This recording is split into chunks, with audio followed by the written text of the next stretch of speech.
Here we are, guys. New bike day. What a great, or actually it isn't new bike day, it's new bike week. I've had this bike for a week now and I've only just got round to doing a video on it. So yeah, I've had it for a week. It's the giant Revolt Advanced 1.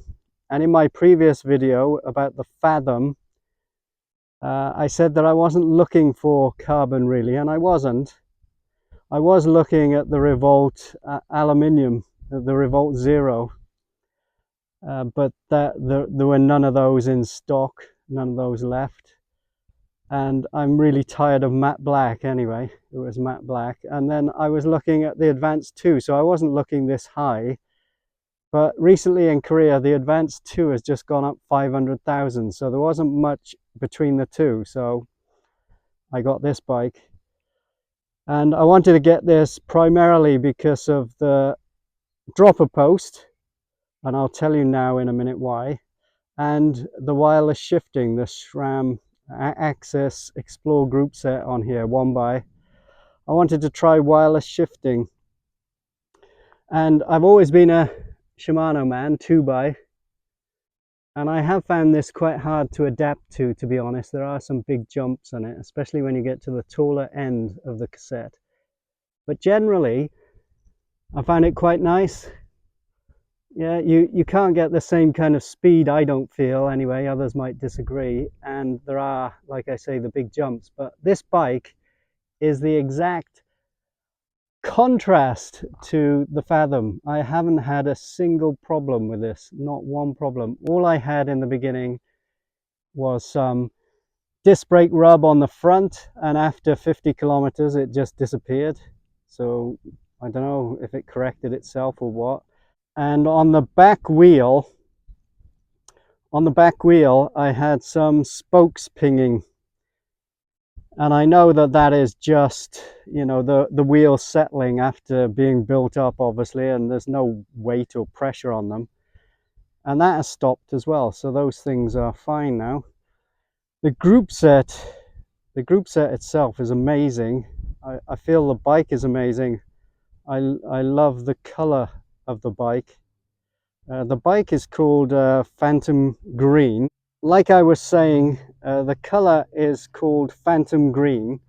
So I'm loving this color. It's quite a dark green, but it's got really nice sparkly bits in it. I don't know whether you can pick it up on the camera here, whether you can see it. Maybe you've seen it anyway, but I love the color. I'm loving the bike at the moment. The group set is great. The group set is 40 on the front, so a 40 tooth chain set on the front, and an 1044 on the back. Sorry, 1044.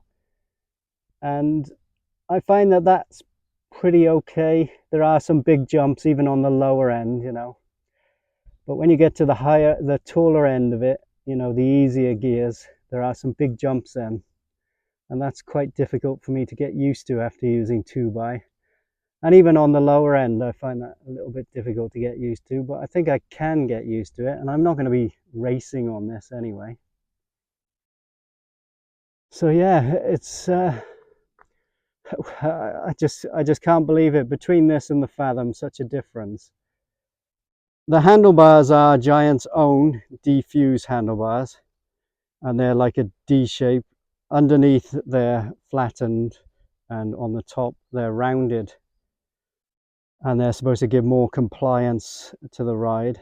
But actually, I gotta be honest, those bars for me are not nice, and they need to be coming off.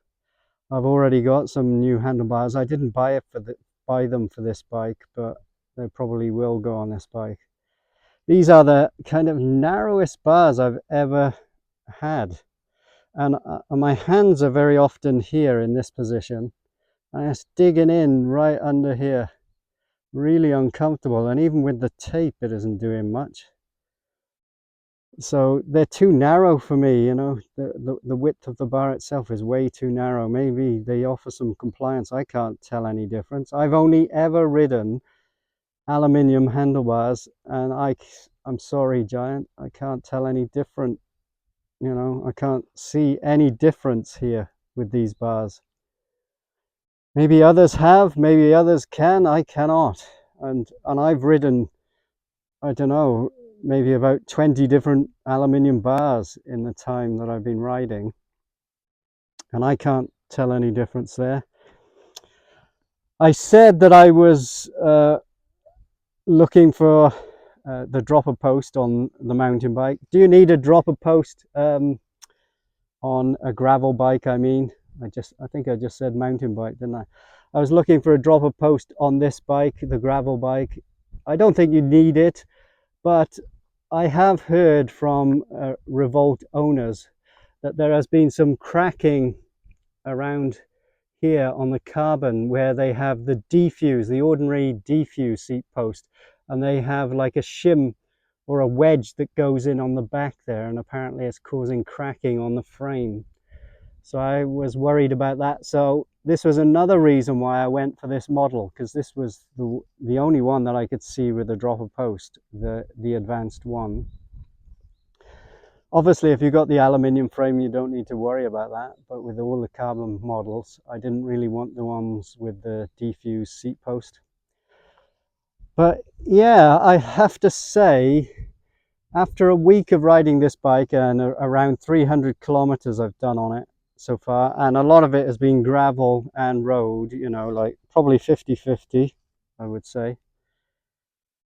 I'm really enjoying it, and even though I'm not used to one by, I'm enjoying the one by as well. I have to say that. Really, so different to the Fathom. I want to explain a little bit about the Fathom. In Korea with Giant, wherever you buy your bike from, whichever store you buy it from, you have to go back there if you want any warranty issues resolved or fixed.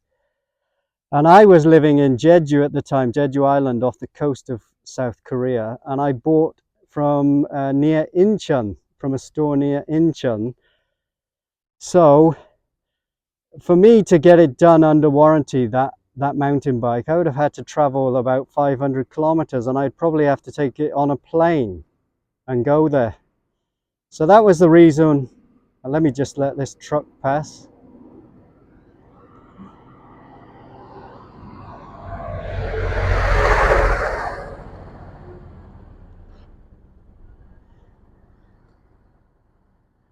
It's unbelievable. I've been here for ages, and now there's like an army of trucks coming through here. Yeah, I bought this from a place near Incheon, which is the main airport area in Korea, in the northern part of South Korea. So it's such a long distance, so I couldn't get it done under warranty. I tried to get it done on the island, but the Giant stores there, they wanted money, and I thought it was going to be expensive. I also took the Fathom to an independent, mechanic, because I had brake rub on that in the beginning and I couldn't get rid of it, and he tried to fix it and couldn't get rid of it either. So it was just kind of a disaster from day one. With COVID, it exacerbated the whole situation. That private mechanic didn't want to touch anything else because he didn't want me coming back and complaining to him that it was his fault. So he didn't want to touch it. He wanted Giant, obviously, to do these things. Bugs, go away. So yeah, it turned out to be a disaster. That's why I was so negative about the Fathom. And the Fathom has actually gone now. Somebody did buy it. And I am sad about it, but I'm also happy because now I have this. I have a new bike, and I'm over the moon with this. This is a complete contrast, this bike is. So yeah, I'm loving this SRAM one by the Axis. I have to say, the only negative, so I said about the handlebars, they're not comfortable. I'm going to change them probably, but one negative is the tires here. Last time on the Fathom, I was saying how good the Maxxis tires are. These are the Maxxis Rambler, and they are a 45C tire. Sorry, I'm actually really tired and it's hot here.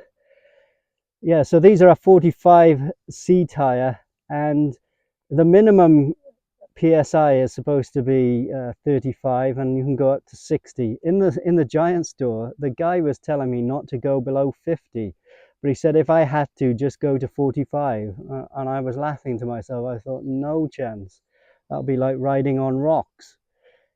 So anyway, I dropped him down to 30, and then tried riding them at 30, and they're still like rocks. These tires, it's like the Flintstones. They're rock hard no matter what pressure you put in them. It's like riding on wheels made of rock.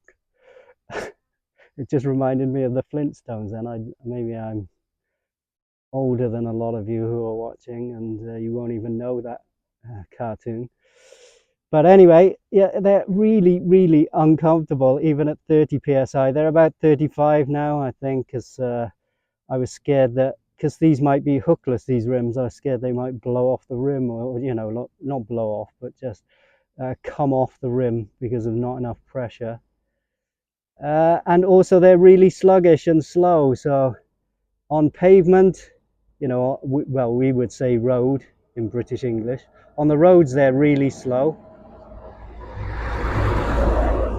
Good one, trucks. Yeah, good one. On the roads, they're really slow. And even on gravel, I find them slow. So these are going to come off as well. I need to get rid of them. I feel like I have no respite when I'm riding. You have to keep pushing the pedals, otherwise you just come to a stop. That's what it feels like. I know that's an exaggeration, but if you don't pedal, you feel like you're going to come to a stop with these tires. They're so slow, really slow. Oh yeah, more.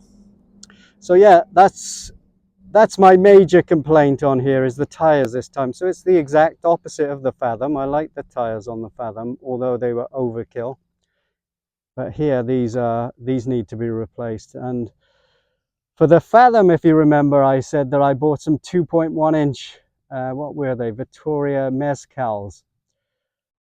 I can never remember, or I find it hard to remember the names of them.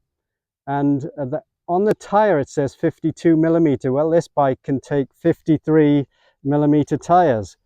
And guess what I'm going to try and do? I'm going to try and put them in on this bike. If you look there, this is a 45, like I said. There is tons of room, tons of space. That's a great word, tons. Bags of room, bags of space.